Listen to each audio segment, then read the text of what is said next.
Hey guys, welcome back to The Flip Side, your pinball podcast. I'm your host, Retro Ralph. Thank you so much for all the support of the podcast. I couldn't do it without you guys, but let's get right into it. So things have been pretty exciting lately. The title of this episode is actually going to be called, Is New in Box Pinball Dead? And I want to start by saying, well, it's not dead, but you know, if you want a game and you're going to pay for that game, right? The thing is, if you want something that's new in box, you're going to pay full MSRP price for it. But there's nothing really wrong with that, right? If you want it, then you're going to pay to get it, right? And the reason why I bring this up is because when I entered the hobby, you could buy a pinball machine still and probably sell it for what you paid for it, or even more, depending on like if it was a really popular game. So I'll say the first game I bought was Jurassic Park. And when I sold Jurassic Park, I actually sold it for just about what I paid for it. I didn't really put a lot of mods in it at that time. I wasn't really into that yet, but that was something I got into later. So, but here's what really the reason why I want to bring up this topic is because if you're watching me strictly for pinball content, then you probably are unaware that I've been a big supporter of Captain's Auctions Warehouse for a long time. Chris over there, he's awesome. He's the owner of Captain's Auctions.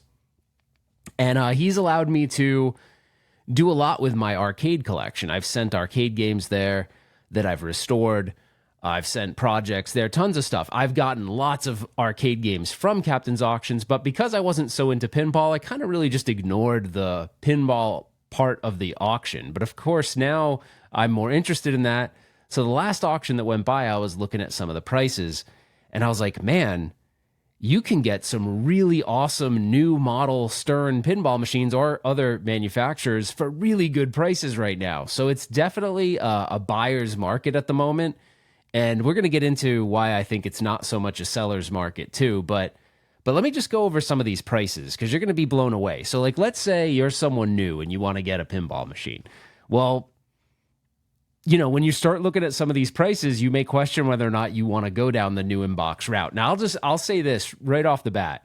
Getting a new in-box pinball machine at your house and unboxing it and setting it up is an awesome experience. So if you're new to the hobby, it's good. I got to say, like, I'm not trying to steer you to new in box, but it is such a fun experience. But keep in mind, when I start sharing with you some of these prices, and I think these are the prices for right now, you may want to question whether you want to do new in box or not. So check this out. So during the auction, well, first let's set a baseline. So most of the games I'm going to be referring to are Stern games. So I'm going to give you the Stern MSRP prices, and then I'll tell you what that game went for, and then what the difference is between the MSRP price and what it sold for.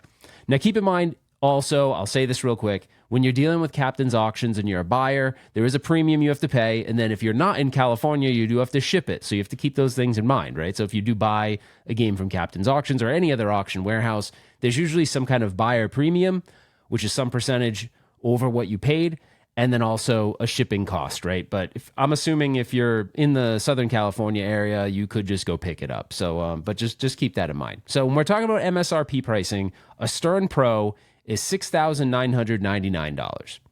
A premium, this is weird. Premiums usually say $9,699, but on some distributor sites, they have them as $9,599. I don't know why there's that $100 delta. If there's someone that knows that, put that in the comments. I'm not sure. Some distributors are $100 more than others, and I don't know why. But that only seems to be the case on the premium machines. And the limited editions are really expensive. The limited editions are going for $12,999 at this point. So LEs are really rich, really, really expensive. Okay, so the first game I'm going to tell you about that sold, this is not a Stern game. This is actually an American pinball game. So this is the Legends of Valhalla limited edition. So this game sold at auction for $5,000. The MSRP on this game is $7,995. So this game didn't have a ton of plays on it either. Went for $3,000 less than MSRP. So I mean, you start looking at $5,000 is actually still very expensive. I'm not trying to say that's cheap, but that's quite a savings over the $8,000 MSRP price. Okay, so that was an American pinball game, an example of one of theirs. All right, Jaws Premium, brand new game basically. That went for $7,800. That's $1,899 off of MSRP. That's kind of crazy, right? I mean, so that's almost $2,000. So are you willing to forego the new in-box experience on something like a Jaws Premium and save yourself like $2,000? It's kind of smart, right? If you're not really interested. So this is where it got kind of crazy. There's a Jaws LE. Now, people have been claiming that Jaws LEs are hard to get, but maybe they're not so hard to get, because this was a Jaws limited edition. It went for $10,300. And this was $2,699 off of MSRP. So far we've had $3,000 off MSRP, $2,000, and then like $2,500 plus off MSRP. So these are like quite savings. Now keep in mind, and Captain tries to do a good job of this, sometimes he will say things like, this was a route game or this was a home use only game. Keep that in mind. If it was a game that was out on route, you're probably going to expect it to be beat up more than others. Now see, Electric Bat is in town. That's one of my local arcades. If a game came out of Electric Bat, those guys take such good care of it. Like Kale and Rachel take care of their games like crazy. Buying one from them, if I knew it came from them, I wouldn't actually feel like really bad about that. But with Captains, you don't know what arcade location it came out of, so you have no idea how they treat their games. So keep in mind, that's just something to look out for if you decide to go this route. All right, there was a Godzilla limited edition. This went for $11,500. This was only $1,500 off MSRP. What I think is interesting about this is now we have a new entry into the Godzilla family, which is the black and white edition. But let's save that for later because I want to talk to you guys a little bit about that. We're going to rip through the rest of these. So there was a Godzilla Premium that sold for $7,100. That was $2,600 off MSRP. There was a Foo Fighters Premium that went for $6,500, so that's $3,200 off MSRP. I did not expect that with the Foo Fighters being a newer game, so that was kind of shocking to me. There was a Jurassic Park Pro that went for $4,700. That's $2,300 off MSRP. The Jurassic Park Pro, in my opinion, is very well equipped. That's the one I had. I'm not like huge on the whole. Some of the mech stuff is cool, but sometimes it doesn't like have any bearing on the game for me. Like Jurassic Park with the T-Rex head moving around. I don't really care. That I really truly don't. And then on Bond, the jetpack thing is really the only major thing, and there is a physical ball lock, but it didn't make a difference for me on Bond. So the Pro seemed natural on Bond. I guess if you care about those things, but I think the Jurassic Park Pro is a great machine. Now, this is where I was like, holy crap, a Bond Pro, which I love that game, by the way, went for $4,400. That's $2,600 off Stern's MSRP price. Now, this is where it gets kind of nutsy cuckoo. There was a TMNT Pro, and I know that, I don't know, I get this like feeling that there's a lot of just people that generally don't like the TMNT game, and I don't know what it is. I know my only thing it was really hard for me to grasp about TMNT is that the game itself, the game is a low-scoring game, so it just doesn't make you feel great. Like, it makes you feel like, man, I'm working so hard and I'm not seeing the results on the scoreboard. So that kind of affected maybe how much I enjoyed it, but I also haven't put a ton of time on it. There'd be one that I would really like to find a barcade that has it and just play it for a while. But that went for $4,200, so that's $2,800 off MSRP. So I feel like right now, before I can tell you the last one, I feel like right now, if you're interested in getting into the hobby, you can get some really good deals. And I did scrub this to sort of look at these prices in comparison to the Pinside prices. And what I'm noticing on Pinside is the games that people are expecting to get more for, they're either having to lower their price or they're just holding and not selling. So it's definitely interesting. So we're in a down period, right? So it's good for someone that's trying to get into the hobby. And again, I'm not trying to suggest you don't do new inbox, because I love I did the experience twice already and loved it, like actually unboxing it and all that, which was so fun. But you're going to spend more for it, and you do have to think. I don't want to get into that whole argument about is buying a pinball machine an investment and all that stuff, because it's tough, because there was a period of time, I think, where you could buy them and offload them for almost the same price. And if it was a limited edition, you could for a lot more. And those days, at least for right now, seem to be over. The Iron Maiden Pro, which that's a fun-ass game. I got to put more time on it, but Rudy and I played that at Player One Arcade for a significant amount of time, and we had a lot of fun with that game. And Stern is, I think, rerunning that one too, the Pro. But it went for $5,100, so that's about $1,900 off of MSRP. So anyway, the last game I want to talk about, this one hurt a lot. I have to refer to my notes here. So this is it's an older pinball machine, okay? It was designed by Steve Ritchie, and the code was done by Dwight Sullivan. Dwight Sullivan was the one who took us on the tour at Stern. He's actually a current Stern employee, and Steve Ritchie is a Jersey Jack employee at this point. But Dwight, great guy, super nice. But and this game I'm talking about, there was 15,000 of them made, so there was a lot made.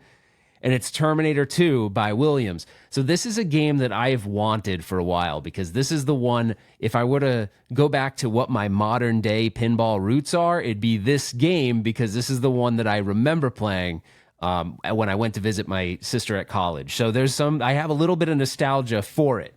So this one, this kills me, by the way, because I've been wanting, everyone that knows me, that's close to me, knows I've been wanting this game for a long time. It went for $3,200. So that kind of, I'm kicking myself a little bit on that one, because these usually go for about $4,000 to $4,500. So with it going for $3,200, that to me is like $1,300 or so off what I usually see it sell for.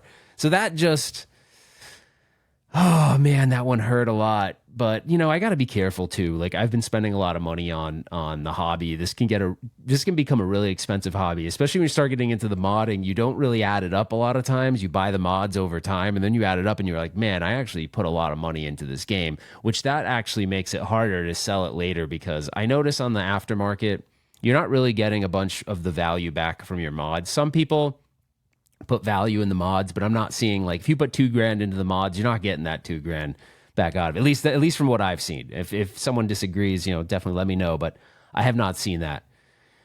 All right. So what am I like? What's the whole point of this? I think we already hit on it. It's just, I don't know. Like, you just have to this information should at least make you have a little bit of caution when you're thinking about what to do. Like, especially if you're newer to pinball, like, do you want to enter the market and have the whole new in-box experience, or does that not matter as much to you, and you're okay getting a game with like 500 plays on it, and you're saving $2,000 to $3,000? I mean, you're still going to have that pinball machine you want. You're just going to spend a lot less, and then maybe some of that money you saved you can put into the mods if the game doesn't have any. So I think that's kind of food for thought is what I'm talking about. But the next topic I wanted to cover is the Godzilla 70th, because this one's a dilemma and a half. So it looks freaking amazing to me. I know not everyone loves the black and white look. I know there were people that didn't like the Elvira, like Blood Kiss edition or whatever it is, which was very similar with the black and white instead of the splashes of red. But oh my gosh. So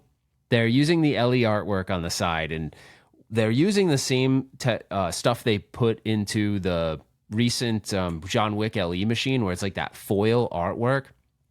But man, in the trailer, I'm going to actually play the trailer. I know if you're listening to this on the podcast platform, you're not actually going to be able to see what I'm sharing, but I thought we'll just kind of play it, and then I'll sort of talk over it.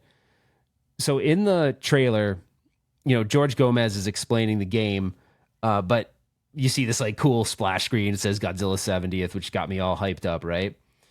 But let's hear what George has to say real quick.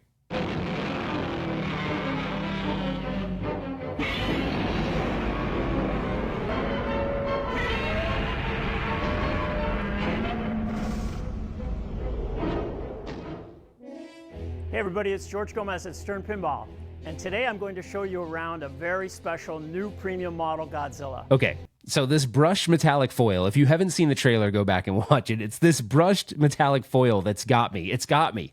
Because, so Stern isn't always the best when they're doing these marketing videos, but with this one, the way they did this camera shot, and I can say that this is true to how this looks in real life. Not this one, but it does on the John Wick. When I'm walking, because you can see that pinball machine when you're walking down my stairs, and depending on how the light is hitting it, you can kind of see like the foil kind of like glimmer at you. And they took this shot during it that's just so sexy, because it's got the LE artwork, and then in the middle, bam, Godzilla in Japanese lettering with this like red accent. It just looks so damn good. I won't play the whole thing, but we'll just hear a little bit more from George, and then I just want to tell you what my current dilemma is around this game. 70th Anniversary Premium and the original full color premium model are available at our current premium model pricing. And like all of our premiums, they will stay in production as long as there's demand. This new 70th Anniversary Premium will also have a full line of matching accessories, including the topper, art blades, and all the rest. But wait, as they say, there's more. Okay, so he's basically saying the thing is freaking amazing, which it is. It looks so good. It's crazy. It looks amazing. So if you are watching this on the platform, because I do upload these to YouTube too, you'll see some of what I'm talking about. But I'll just skim through it really quick.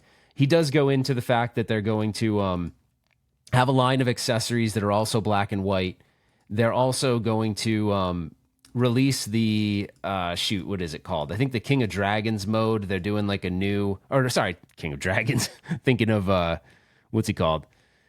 Game of Thrones, but the King of Monsters challenge mode. So that was something that I think was exclusive to LE, but that's going to be available to everybody, which is pretty cool. But hey, the thing is, he's saying that if there's interest in this game, they will continue to make this game. I can't imagine this doesn't go over well. Godzilla is one of my favorite games. It's probably my favorite game in my collection just because it's so fun. Like, the game itself is fun. It puts a smile on my face every time I play it. It is challenging enough too, so really, really fun game. But I'm personally digging it. It looks like it's like kind of I don't know. It seems like it's going to end up being the definitive version of it, which is kind of I don't know. Maybe that might make some LE owners kind of a little bit upset because this has a lot of what the LE has to offer, except it's not an LE. It comes at the premium price, $9,699. So if you're looking to get into the hobby and wanted a Godzilla, and you dig the black and white, I think this is probably the way to go for you, you know? There were people that, I wasn't obviously as into the hobby at this time when Godzilla came out, but there was like all this talk, I guess, you know, because it seems like every release someone complains about something, and I guess there was a big complaint about like it being too colorful. I don't know. I thought Zombie Yeti to me does a great job on the artwork on this. No part of me is like, oh my gosh, it's too colorful, but I just really dig the idea. When you think about Godzilla, you kind of think black and white, right? You think back to the originals, and it just does it just looks on brand for the original Godzilla and how you expect it to look. So I don't know. To me, it's pretty amazing. So here's my dilemma. I have a highly modded Godzilla. It's a Godzilla Premium. I have every mod, right? I've got the what's it called? The Tokyo sign. Excuse me, I have the Nagali. I always say that guy's name wrong, but I have that building. I have the, is it Atomic Godzilla? I have all the Mesomod building mods on the back, which make the buildings just look so amazing. I have the diverter for the tower, so it doesn't send the balls all draining down the middle. I've got speaker light kits in it. I've got the whole entire thing powder coated in this green. It looks like Godzilla scales. I've got a subwoofer in it. Did I say speaker light kits already? I think I did. My list of mods on the thing is amazingly long. Actually, let me like pull up the list so I can actually see it and remember all the mods I had on it. Of course, I'm not going to be able to find this list in a timely way right now because I need it, but let me see if I can find it. Just bear with me 1 second. I know I have it here somewhere, because the reason why I have it is because, all right, here it is, because it's listed on Pinside right now, and I don't know what I'm doing, but this is the other. So it's got the Godzilla custom side armor with the powder coating. It's got the green powder coating. It's got the speaker lights. It has a shooter knob, the custom shooter knob by Stern. It has the oxygen destroyer. It has the Lolly UFO mod by Stumbler. It has the Tokyo Neon. It has the Mecha Godzilla interactive shield mod. It has the Nagali oil building, which I think I'm saying that wrong, by Diddy's. It has all of the building mods by Mesomods. It has the Godzilla Strike Towers, the Tesla Strike Towers. It has the Atomic Godzilla, the Boom Boom 3000 subwoofer, the Invisiglass by Jersey Jack. It has the Stern Godzilla art blades. By the way, I like the Jersey Jack Invisiglass better than the Stern HD glass. I don't know why. Just, it's so weird. I feel like it's a little clearer and I like it better. The Maser Cannon by High End Mods, which I didn't install yet. And then I have these street ramp decals on some of the ramps. So yeah, that's a lot of money invested in this thing. So it's like, but I really love this one. It's crazy. So I don't know what to do, because I'm not going to have both. But I feel like it could be dumb to get rid of this highly modded, very unique Godzilla just because I'm so hooked on I can't help myself. It looks like the way I want it to look. It's not like I don't love the Zombie Yeti artwork. It looks great, but I just feel like, man, it just looks so good. It looks so good. But then, if you're the mod makers, honestly, everyone's got to be stoked, because this was a game that almost everyone you talk to that has it has modded, right? Everyone that has this game has put lots of mods into this game. I don't want to say every single person, because my buddy Ryan doesn't do any mods to his games. He just plays them all stock. But the majority of my other friends mod their games. It's just something they do.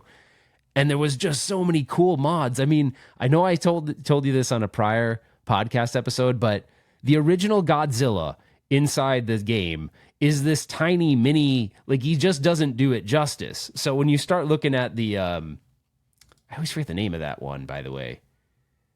Shoot, what's the name of the, when you look at the Mojo Mods Atomic Godzilla, it's so friggin' epic looking. It's so cool. And it just fits it perfect. And when you hit the Magna Grab, it lights the spine on his lights. It's just amazing. It's amazing. So I don't know, man. I don't know what I'm gonna do. If you're watching this on or listening to this on YouTube, you can comment. That's the only thing I'm not liking about the podcast platform so far, is it's kind of a one-way conversation, so I don't get a lot back. So I do enjoy still putting it on YouTube, so you guys can actually post comments. But yeah, if you are listening to this or watching it on YouTube, I'd love to say, like, here would I be totally dumb? Because I know I'm not going to get the value out of it, especially right now when they release a new black and white. But I realize not everyone's going to be into the black and white, and this green powder coating I have on it looks pretty damn awesome. It looks pretty damn awesome. So the last update I'll give you guys before I go is I've been doing pretty well in this tournament. I mean, not like amazing, but good for me, I think. So the last couple of weeks, it's a 6-week tournament. Last week was week 3. I think I ended in like 18th place out of 38 or 39 people. So it wasn't terrible. Like, I don't know, for me not being a tournament player at all, it's been pretty eye-opening. I'd say the biggest thing I have issues with is that when you're playing in a tournament, it's different, right? Because when you step up to a game and you're by yourself at your house, you play all 3 balls one after another after another. And with the tournament, like, you can kind of like, there's a psychological element to it, because if you go up and you have a bad ball, now while you're waiting for the other people to play, all you're thinking about is like, wow, what just happened? Like, you start getting in your own head. That's one aspect, but that's just me. I get in my own head all the time about everything. The other thing is I have a hard time because you usually can't hear the game. And pinball is such a like tactile responses from the game and the music, and the code has call outs. So like, you'd be surprised how not having that present or not being able to hear that affects your overall ability to play. So I see a lot of people at the tournament that I go to, they're always wearing headphones. And I asked them why they do that. Actually, Ian over at Nudge Magazine, who's a buddy of mine too, I asked him too. He's like, oh, I always play music when I play, which is weird because I'm so used to hearing the gameplay.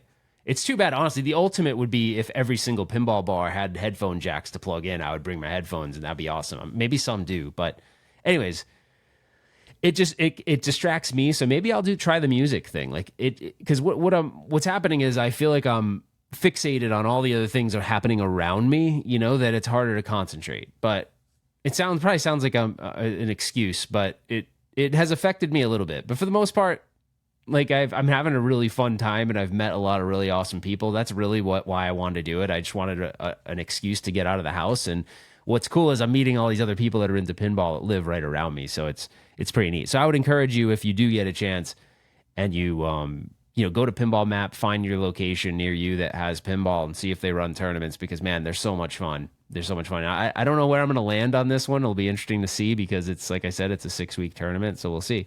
Anyways, guys, that is pretty much mostly what I had for today. So I appreciate everyone joining. This has been really fun, this whole pinball podcast thing. So hopefully you guys are enjoying it. And coming up, I'm going to be at Southern Fried Gaming Expo this next weekend. So not this weekend, but next weekend. And the rumor is that there's going to be. So even though it's said that they're premiering the Godzilla 70th at San Diego Comic-Con, no, it's going to be at Southern Fried Gaming Expo first, baby. So I'm excited about that. I'm really excited about that, because I'm gonna take so many pictures and photos and videos of this thing. I'm gonna be one of those stupid stupid content creator whores, and I'm just gonna have like my cameras out all over this thing, gushing all over it, because Godzilla's that good. It's that damn good. Anyways, hopefully it looks as good as it looks in the pictures in the video. And if you are in the Atlanta area, come say hi. Come over to Southern Fried Gaming Expo. I'll have a panel, and it'll be a lot of fun. It's the one show I go to where I get to actually play a lot more, and that's always a good time. All right, guys, that is it. We will see you on the next one. Take care, everybody.